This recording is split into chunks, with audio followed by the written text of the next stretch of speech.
Hey, this is Nowhere Bound. I just have one quick comic unboxing to do. This is pretty funny. I thought you might find amusing, but it came in this, this is one comic. It came in, I don't know why they delivered it in this giant box, but I'm hoping that that means it's well cushioned in here. So let's take a look at this thing. I think you'll find it amusing.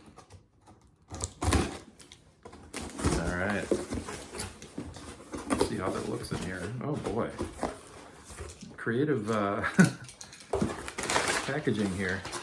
Well, oh yeah, it's in a top loader, which I'm not crazy about. But let's see.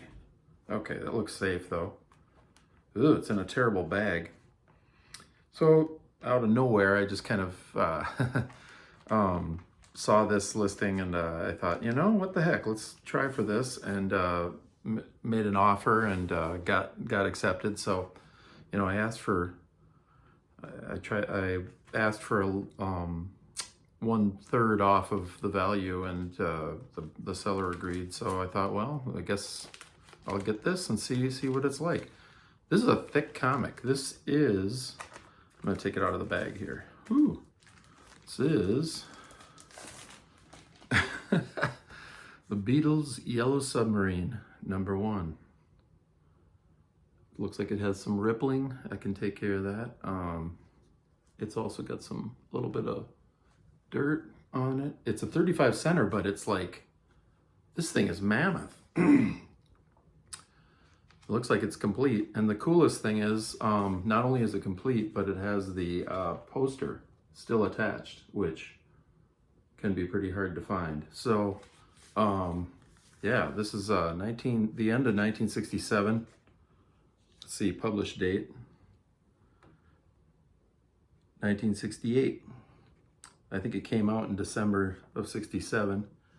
Yeah, it's got a little dirt, a little bit of a creasing there. I'd put this about a 4.0 maybe. But I'm gonna clean it up and press it and see what I can get for a grade. I just think this is quite psychedelic. So, kind of a nostalgia buy as well. I remember seeing this when I was a little kid. It's a pretty bizarre cartoon. The amazing kind of Peter Max inspired art. Yeah, a lot of these pages look a lot like the movie, so that's cool. Not sure if the artist was involved in the animation. The art, let's see, who did the art? All I know is there's only, what is it? I've got it here somewhere. Oh, here. There's only like 140 on the census, so that's pretty cool. Yeah, I've been looking for more books that are a little more rare. Maybe not Golden Age, but yeah, there's only 140 graded or so. Let's see. Okay, 169 graded, slabbed. 169 universal out of 200 slabbed. So, yeah, if they're missing that poster, I think that knocks it. But yeah, look at some of these pages. It's really cool. Look at the splash page. Holy.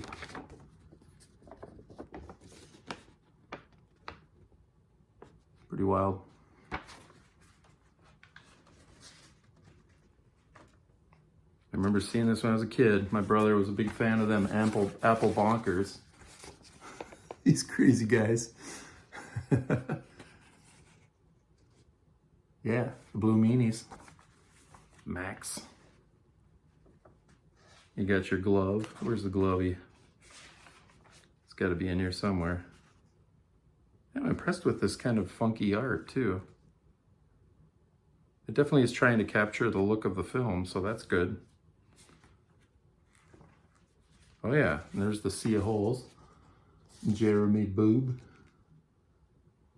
Pretty cool. Anyway, I thought you'd find that interesting. Yeah, I'm gonna eventually get this graded perhaps. It is, yeah, it's thick. It's a lot of pages. What is it? 68 pager, yeah, so almost twice normal, plus with the poster in the middle. Anyway, yeah, oh yeah, I've got a couple other books I could show that I've picked up along with my brother lately. Let's see. We've been picking up a lot of weird gold key number ones like Dark Shadows. This one is missing a poster. There's a poster of Barnabas, the main character from this crazy British, no, it was American, I think. Or no, it was Canadian, I think.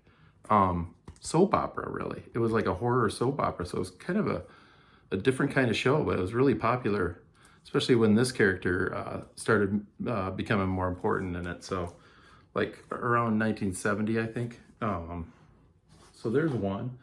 Also in another lot recently, we picked up for like 30 bucks just in the area. Picked up a ScoobyDoo number 2, which is another rare one. There's only like, there's under 200, I think, on the census of this one as well. So ScoobyDoo 1 is huge. We kind of are thinking that ScoobyDoo 2 would get some value as well, especially since it's the first cover appearance of Velma. And our friend Ted just had a ScoobyDoo 2 graded and it got a 5.0. I think this one might be a little lower. It's got a lot of spine creasing there. This might be a 4.0, maybe. Yeah, probably a 4.0. Anyway, another cool one picked up in a lot with my brother. Paleozoic Comics, by the way, who was in my last video as well. Or, yeah, last video. This is Josie and the Pussycats, the first actual issue of Josie and the Pussycats. And again, this one, there's only like 150 graded copies, so another kind of rare one. So it was fun to find this in a huge lot that had a lot of Archies and a lot of Harvey comics like Richie Rich and Casper. And then this was the one, probably the biggest key I found in that lot, and that was like a $50 lot. So this will definitely recoup some of that, if not all. But yeah, very cool one to have. First official Josie and the Pussycats. I wish it also had 46, which is the first appearance of them on the cover as the band. So, but kind of a fun one. Not one I was looking for or anything, but. And here's another lot I picked up at an auction local. This is another rare one, Johnny Quest number 1. And it has some creasing, unfortunately, on the back. So I think this might be a 3.5. I don't know, hopefully. It is complete, staples attached. It's another pretty rare one to find, of course, based on the show in the late 60s. Or early 60s. This is 1964, I believe. Yeah. So yet another one that's another gold key number 1. We've been doing some of that. So, and the last one, this was a while back, but we've been holding on to this for a long time. My brother and I found a lot. It was about an hour from our home. So we drove out there and made an offer and got this bunch of books that included this. This was the one that I was just basing the value off, this book alone. And we've since sold a lot of other cool books that were in that. It wasn't a ton of books. It was like 50, maybe 40 books. But it also had like a Showcase 37, which was the first appearance of the Metal Men. So that was neat. It had some Batman in the late 50s, early 60s, a couple of those. Batman Annual one, which was cool. Surprisingly didn't sell for very high, but we've recouped more than half our investment back already. And obviously this is the biggest value book in the whole lot. And this one, Fantastic Four 3, a lot of firsts, obviously the Fantastic Car, first time they wear costumes. So it's actually kind of the first time they're officially like superheroes, you know, or at least looking more like a superhero team with the blue uniforms. Also, yeah, the first Baxter Building. It's kind of got a lot. The first, what else? Yeah, I know there's a couple others. But very cool book to have.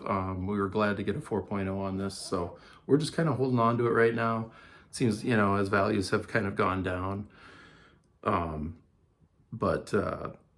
Yeah, very cool book. 1961. This is the first 12 center out of the Fantastic Four.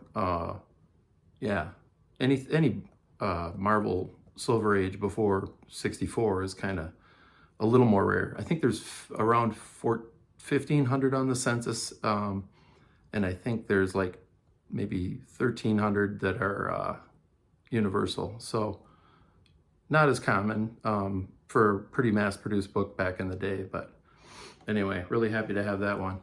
So I guess that's about it. That's what I've been kind of collecting a little bit with my brother, and we've gotten kind of a little stable of some fun books. So that's about all I've been doing. All right, take care.